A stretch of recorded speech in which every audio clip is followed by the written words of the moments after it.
Hello दोस्तों, आप सभी का बहुत बहुत स्वागत है हमारे इस चैनल पे। तो हम लोग डेटा स्ट्रक्चर का सीरीज देख रहे हैं जिसमें आज हम लोग पढ़ने वाले हैं एबीएल ट्री। Got it. तो चलिए हम लोग देखते हैं कि आज का एजेंडा क्या है, यानी कि आज हम लोग क्या सब पढ़ने वाले। तो आज हम लोग पढ़ेंगे कि प्रॉब्लम क्या है बाइनरी सोर्स ट्री में, बैलेंस्ड हाइट क्या होता है, एवीएल ट्री क्या होता है, बैलेंस फैक्टर क्या होता है, हम लोग एवीएल ट्री का नोड कैसे क्रिएट करते हैं, रोटेशन क्या होता है, ये सारे चीज समझने वाले। ओके, चलिए। तो सबसे पहले हम लोग देख रहे हैं problem of binary source tree. Got it. हम लोग binary search tree data structure को पढ़ चुके हैं, उसमें कुछ प्रॉब्लम था, लेकिन जब पढ़ रहे थे तो उस समय पे उसके प्रॉब्लम पे ध्यान नहीं दिए थे, उसके बस क्या बोल सकते हैं कि उसका जो भी एडवांटेज था उस पर ध्यान दिए थे और उसको पढ़े थे। Got it. अब भी देख रहे हैं कि उसका प्रॉब्लम क्या है और उसका सोल्यूशन क्या है। ओके, ठीक है। यहां पे क्या बोल रहा है, the normal time complexity of searching an element in binary search tree is O log n base 2 है। यानी कि प्रॉपर आपका binary search tree data structure बन रहा है, यानी कि जो भी डेटा इंसर्ट कर रहे हैं उससे वो बाइनरी सर्च ट्री बन रहा है, तो उसका जो प्रॉपर टाइम कॉम्प्लेक्सिटी होगा वो होगा ओ log n बेस 2, ओ log n बेस 2 होने वाला है। Got it. लेकिन कुछ समय पे क्या होता है, ये इंक्रीज होके हो जाता है ओ एन हो जाता है। Got it. वो कब होता है चलिए समझते हैं। वही चीज बोला जा रहा है, searching time increase if the binary search tree is skewed. अब स्क्यूड का मतलब क्या होता है, एक तरफा। स्क्यूड का मतलब क्या होता है, एक तरफा। अब जैसे जब binary search tree data structure को इंप्लीमेंट करने जाइएगा और उसका ग्राफ रिप्रेजेंटेशन देखिएगा, ग्राफ मीन्स जब आप खुद से उसका डायग्राम बना रहे, और तब आपको समझ में आएगा नहीं भैया ये जो बाइनरी सर्च ट्री है इसका जो टाइम कॉम्प्लेक्सिटी है, पहले था ओ log n बेस 2, लेकिन अब ओ n हो जाएगा। क्यों हो जाएगा, क्योंकि वो ट्री skewed है। Got it. The disadvantage of a skewed binary search tree is the worst time complexity of a searching is O n. यानी कि 1000 एलिमेंट रखा हुआ है तो 1000 बार कंपेयर करना पड़ेगा एक दूसरे के साथ, तो जो टाइम कॉम्प्लेक्सिटी है वो बढ़ जाता है, यानी कि सर्चिंग का जो टाइम है ना वो बढ़ जाता है। वो कब बढ़ता है, जब आपका बाइनरी सर्च ट्री एक्सक्यूड हो। अब एक्सक्यूड कब होगा और कैसा होगा एक्सक्यूड का मतलब, चलिए देखते हैं। Got it.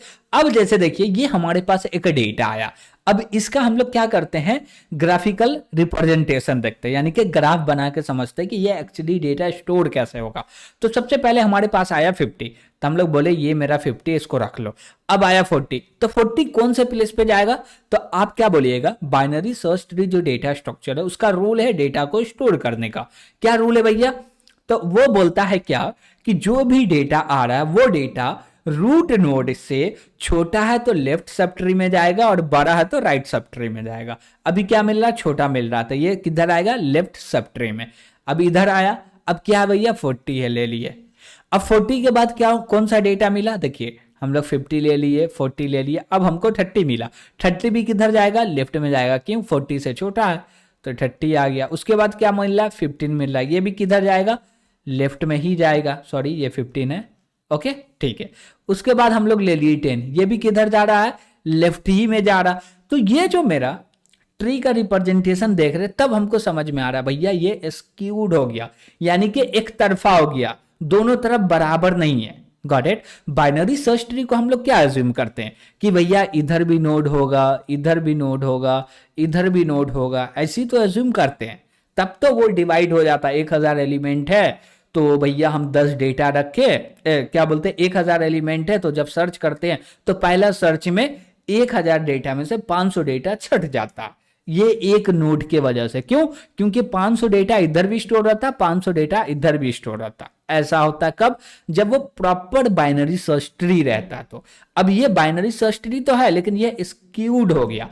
अब स्क्यूड का मतलब क्या हुआ, एकदम एक तरफ भाग गया, जिससे इसका जो टाइम कॉम्प्लेक्सिटी है वो बढ़ के ओ क्या हो जाएगा, एन हो जाएगा। यानी कि जितना नंबर ऑफ वैल्यूज है, जितना नंबर ऑफ एलिमेंट्स है उतना कंपैरिजन होगा। Got it. तो हम लोग क्या बोले कि स्क्यूड का मतलब क्या होता है, जैसे कि ये 50 है। अब एक तरफा, स्क्यूड का मतलब सिंपल सा समझिए एक तरफा। Got it? ठीक है, तो हम इसको बना देते हैं आप लोग के लिए, और इधर भी आ जाते हैं भैया। अब क्या है, 15 है, उसके बाद क्या है, 10 है। Got it? ठीक है, उसके बाद हम लोग क्या देख रहे हैं, बैलेंस्ड हाइट। अब बैलेंस्ड हाइट क्या जरूरत है, एक्चुअली ये है क्या, देखिए आपका जो भी बाइनरी सर्च ट्री है, आप चाहते हैं कि वो इस टाइम कॉम्प्लेक्सिटी को हमेशा अचीव करे, तो बैलेंस फैक्टर पे डिपेंड करता है कि आपका जो बाइनरी सर्च ट्री है उसका बैलेंस फैक्टर क्या है।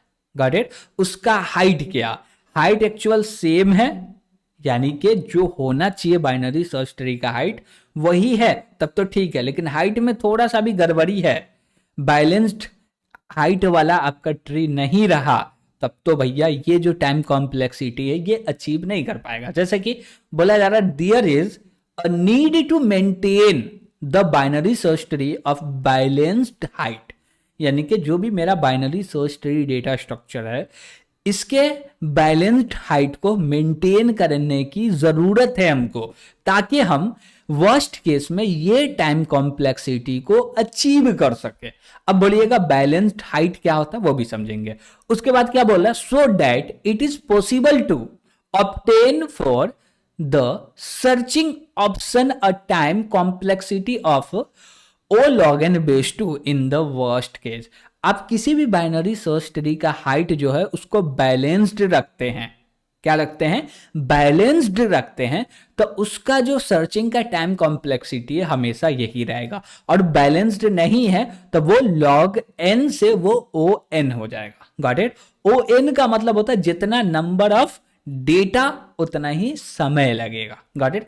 अब जैसे कि यहां पे एक एग्जांपल पे हम लोग एक ट्री लिए, अब ये मेरा ट्री है, इसको रूट नोड बोलते हैं। अब इसका जो लेफ्ट सब ट्री का हाइट है वो 2 है, और राइट सब ट्री का जो हाइट है वो है 4 है।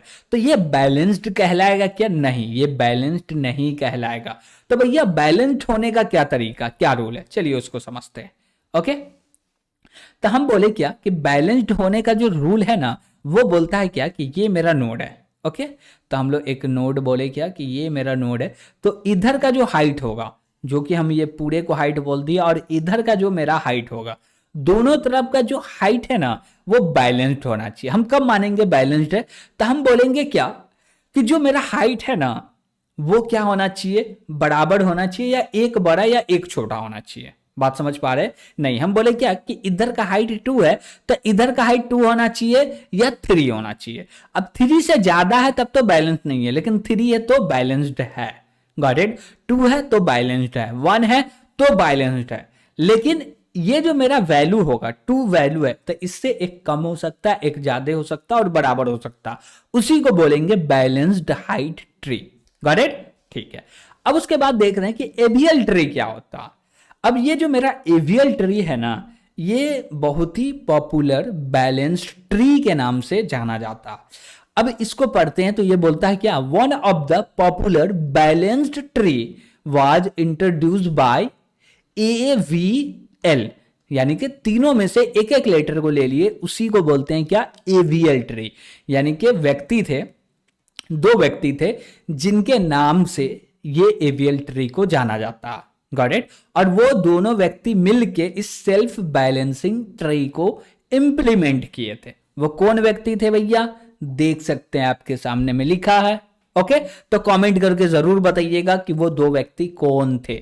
ओके, ठीक है, तो यहां पे हम लोग क्या बोल रहे हैं, AVL tree is a self balancing binary search tree होता है। एवीएल ट्री क्या है, वो सेल्फ बैलेंसिंग क्या है, बाइनरी ट्री होता। अब ये जो बाइनरी ट्री है ना, तब सेल्फ बैलेंसिंग होने का फायदा ये है कि जब भी इसमें आप सर्चिंग कर रहे हैं ना तो उसका जो टाइम कॉम्प्लेक्सिटी होगा वो हमेशा ओ लॉग एन बेस 2 ही होगा। यानी कि हम बोले मेरे पास 1000 डेटा है तो इसको सर्च करने के लिए 9 से 10 कंपैरिजन काफी है। 9 से 10 बार में हमको पता चल जाएगा कि डेटा इसके अंदर है या नहीं है। वो कब होगा, जब आपका जो बाइनरी ट्री है वो बैलेंस्ड होगा तब। और उसके बाद बोलता है क्या कि एवीएल ट्री हम उसको भी बोल सकते हैं जो कि मेरे पास एम्प्टी बाइनरी ट्री होगा, उसको एवीएल ट्री भी बोल सकते हैं, कोई दिक्कत नहीं। क्यों बोल सकते हैं? देखिए, जब आपके पास बोल सकते हैं कि जो बाइनरी ट्री है वो एम्प्टी, उसके अंदर एक भी नोड नहीं है, और एवीएल ट्री होगा वो भी एम्प्टी होगा, तो दोनों तो इक्वल हो गया ना। तो इसलिए बोला जाता है कि जो मेरा बाइनरी सर्च ट्री है उसको, उसके अंदर में कोई भी एक भी एलिमेंट नहीं है, तो उसको हम लोग ये बोल सकते हैं कि ये क्या है, एम्प्टी है। और एम्प्टी है तो इसको एवीएल ट्री भी बोल सकते हैं। Got it? ठीक है। उसके बाद क्या बोला जा रहा है भैया? द एवीएल इज, क्या बोला जा रहा है? The AVL tree is named after its two Soviet innovators. Got it? अब कौन कौन है वो चीज तो आप कमेंट करके बता दिए हैं, तो ये सारे चीज को हम लोग नहीं समझने वाले। Got it? कब हुआ था, कब पब्लिश हुआ था, क्या एल्गोरिदम है, क्या ऑर्गेनाइजेशन है, क्या बोलते हैं नहीं बोलते हैं, ये सारा चीज लिखा हुआ आप पढ़ के खुद से समझिएगा। नहीं समझ पा रहे तो कमेंट कीजिएगा। Got it? ये हिस्ट्री है एवीएल ट्री का, थोड़ा सा हम लोग हिस्ट्री लिखे हुए जो कि आपको देखना, हम नहीं बता रहे कुछ भी। क्यों? क्योंकि जो लिखा हुआ वही तो पढ़ना है ना, इसमें क्या समझाना, इसमें क्या लॉजिक है। ओके, लेकिन कमेंट करके जरूर बताइएगा कि आप एवीएल ट्री का जो हिस्ट्री है वो समझ पाए या नहीं पाए, किसने बनाया, कौन कौन थे, नाम जरूर बताइएगा कमेंट में। ओके, अब हम लोग देख रहे हैं बैलेंस फैक्टर। अब कोई भी बैलेंस्ड हाइट ट्री बोलेंगे ना, तो वो पूरा का पूरा डिपेंड करता है उसके बैलेंस्ड फैक्टर पे। अब बैलेंस्ड फैक्टर क्या होता है भैया? बैलेंस्ड फैक्टर ये बताता है कि जो मेरा ट्री है वो नोड कितना कंटेन कर रहा है, एक साइड का बैलेंस क्या है, एक साइड का बैलेंस्ड क्या है, यानी कि बैलेंस फैक्टर क्या, उससे हम ये पता कर सकते हैं कि जो मेरा ओरिजिनल ट्री है, गॉट इट, उसका हाइट बैलेंस्ड है या नहीं है। ओके, ठीक है। हम बोले क्या, बैलेंस्ड फैक्टर आपको निकालना होगा, तो कैसे निकालिएगा? बोलिएगा कि हमको हाइट लेना, क्या लेना, हाइट लेना। किसका हाइट लेना है? हाइट किसका लेना भैया? तो बोलेंगे राइट सब ट्री का। किसका हाइट लेना है? राइट सब ट्री का, और उसमें माइनस करना है लेफ्ट सब ट्री को। क्या करना है? माइनस करना है लेफ्ट सब ट्री को। अब बोले क्या कि राइट सब ट्री का हाइट हो गया 2 और लेफ्ट सब ट्री का हाइट हो गया 3। क्या हो गया? 3। तो इसका जो वैल्यू आया -1 आया। Got it? और उसके बाद बोला जा रहा है ये इक्वल होगा या क्या होगा भैया? क्या होगा? लेस देन 1 होगा। इसका मतलब क्या होता है? देखिए, हम लोग यहाँ पे एक ऑपरेटर यूज कर रहे हैं जिसको लेस देन बोलते हैं। ये एक्चुअली क्या करता है कि इधर माइनस हो या इधर माइनस हो चलेगा, नो प्रॉब्लम। इसका मकसद सिंपल सा ये है, सिंपल सा क्या है मकसद, कि भैया जो मेरा डेटा है ना वो बैलेंस फैक्टर में 0 होगा या 1 होगा या -1 होगा। Got it? और ये रिजल्ट आ रहा, तब हम उसको बोलेंगे कि उसका जो बैलेंस फैक्टर है सही है। क्या है? सही है। तो अब यहां पे ये ऑपरेटर लगा दिए तो इधर माइनस भी आ सकता है और इधर प्लस भी आ सकता है, दोनों आ सकता है, इसलिए ये सिंबल का यूज करते हैं। ओके, ठीक है। तो बैलेंस फैक्टर क्या बोलता है? किसी भी नोट का बैलेंस फैक्टर निकालना हो तो कैसे निकालेंगे? सेम फॉर्मूला को यूज करेंगे हम। सब फॉर्मूला में क्या बोलेंगे कि जो मेरा राइट सब ट्री है और लेफ्ट सब ट्री है, राइट सब ट्री में से लेफ्ट सब ट्री को घटाएंगे तो जो भी रिजल्ट आएगा ना वो 0 आएगा, तब तो ठीक है। 0 आया तो ठीक है, 1 आया तो ठीक है, लेकिन 1 से ज्यादा नहीं आना चाहिए। 1 से ज्यादा आएगा तो उसका जो बैलेंस्ड फैक्टर है वो गड़बड़ा गया, उसको नहीं बोल सकते कि इसका जो हाइट है वो बैलेंस्ड है। Got it? तो बैलेंस्ड हाइट मेंटेन रखने के लिए जो बैलेंस फैक्टर की नीड पड़ती है वो -1, 0 और 1 होना चाहिए। Got it? ठीक है। अब क्रिएटिंग नोड, नोड कैसे क्रिएट करेंगे?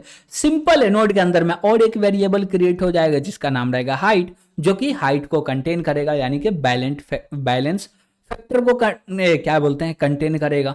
ऐसा क्या? नहीं, हाइट को कंटेन करेगा, यानी कि हमको पता चलेगा कि हम लोग यहां पे आ गए ना, यहां पे आ गए तो हमको पता चलेगा कि इसका टोटल हाइट क्या।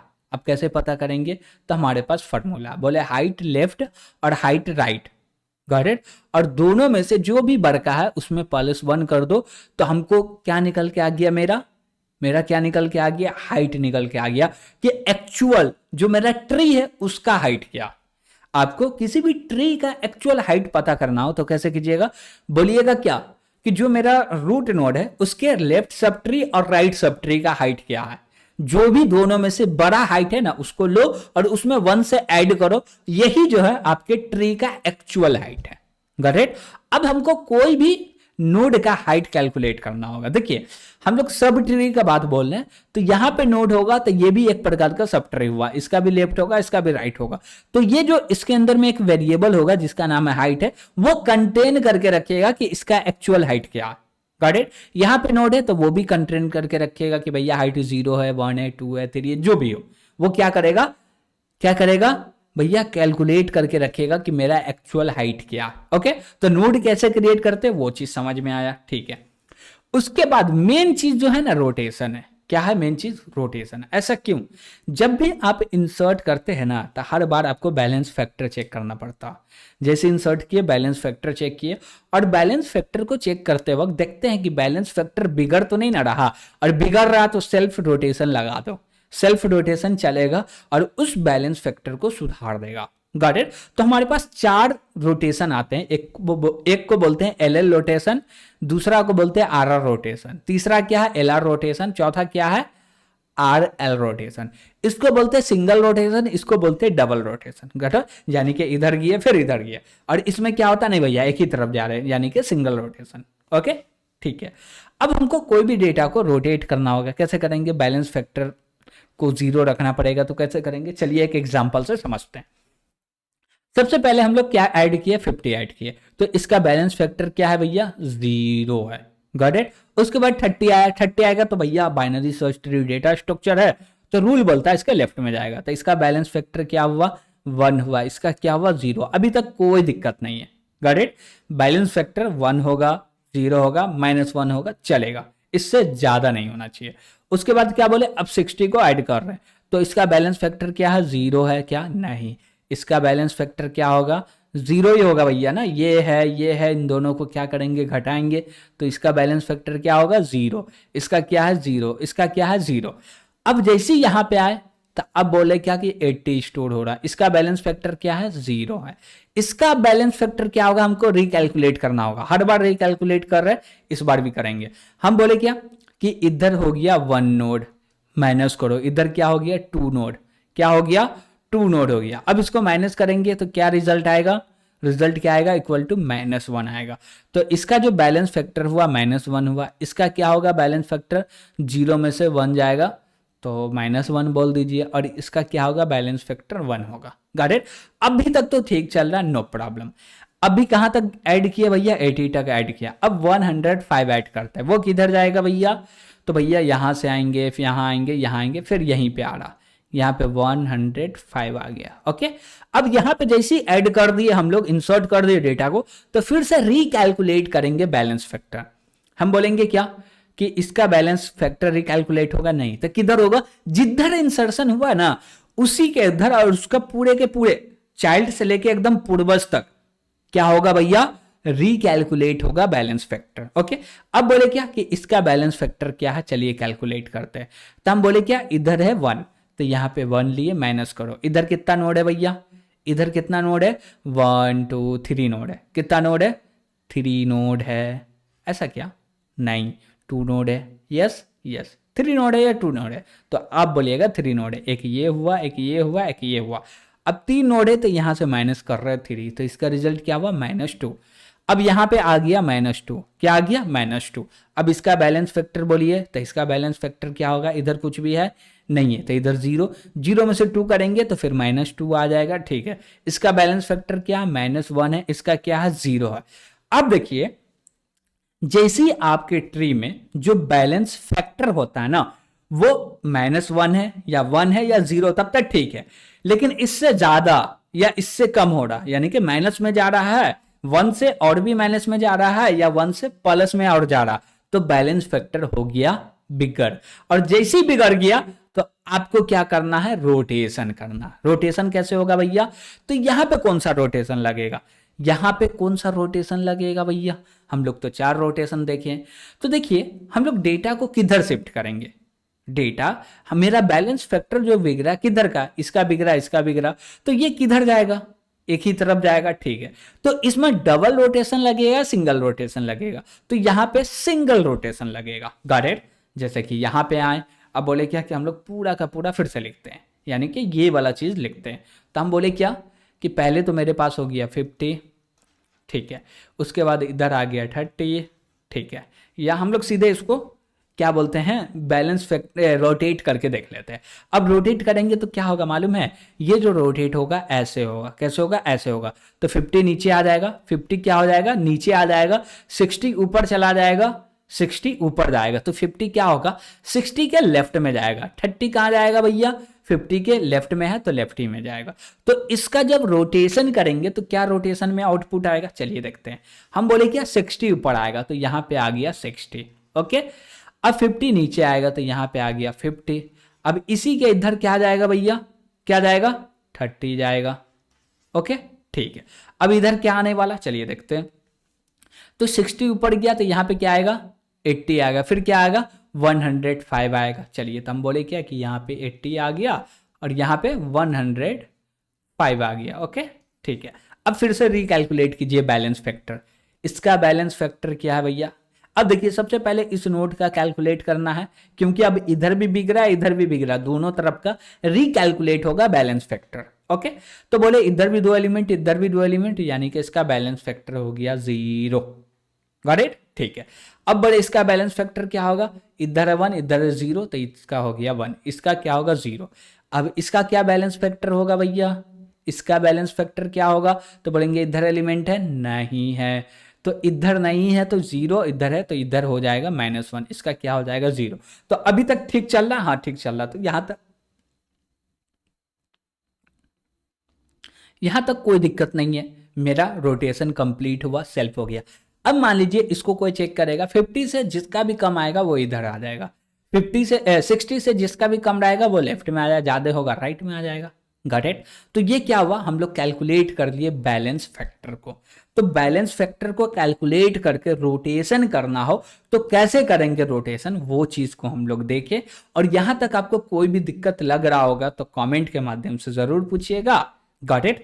तो वीडियो पसंद आ रहा होगा तो इस चैनल को सब्सक्राइब भी कीजिएगा और इस वीडियो को लाइक भी कीजिएगा और कमेंट तो जरूर कीजिएगा कि भैया इस पूरे लेक्चर में क्या आपको अच्छा लगा, ओके। और कुछ गलत लगे या कुछ समझ में आए कि भैया ये चीज़ नहीं समझ में आ रहा, आप थोड़ा सा डिफिकल्ट समझा दिए, तो कमेंट के माध्यम से ज़रूर पूछ लीजिएगा, आपको समझाया भी जाएगा, ओके। तो आज के लिए इतना ही, थैंक यू।